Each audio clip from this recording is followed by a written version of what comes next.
অসমৰ পুৰণি নাম কি? উত্তৰটো হৈছে কামৰূপ। শংকৰদেৱৰ প্ৰিয় শিষ্য কোন আছিল? উত্তৰটো হৈছে মাধৱদেৱ। বাঁহীৰ প্ৰথম সম্পাদক কোন আছিল? উত্তৰটো হৈছে লক্ষ্মীনাথ বেজবৰুৱা। বিহগী কবি বুলিলে কোন অসমীয়া কবিক বুজায়? উত্তৰটো হৈছে ৰঘুনাথ চৌধুৰীক। জোনাকীৰ প্ৰথম সম্পাদক কোন আছিল? উত্তৰ চন্দ্ৰকুমাৰ আগৰৱালা।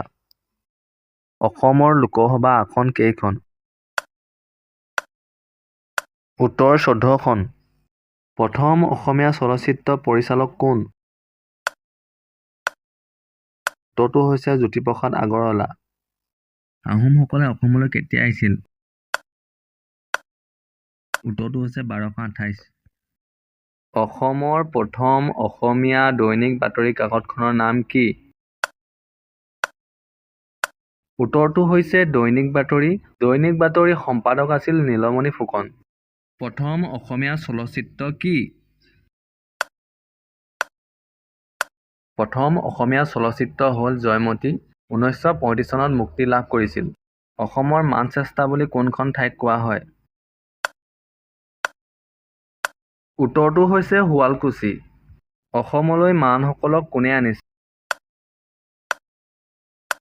অসমলৈ মানসকলক আনিছিল বদন বৰফুকনে। অসম চুক্তি কেতিয়া স্বাক্ষৰিত হৈছিল?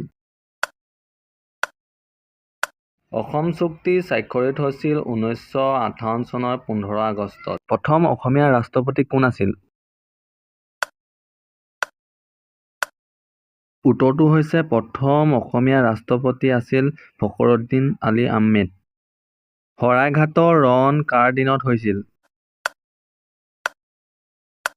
চক্ৰধৰ সিংহৰ দিনত। মুছলমানে প্ৰথম অসম আক্ৰমণ কেতিয়া কৰিছিল? মুছলমানে প্ৰথম অসম আক্ৰমণ কৰিছিল 1206 চনত। কাৰ দিনত চীনৰ পৰিব্ৰাজক হিউৱেন চাং অসমলৈ আহিছিল? উত্তৰটো হৈছে কুমাৰ ভাস্কৰ বৰ্মনৰ দিনত।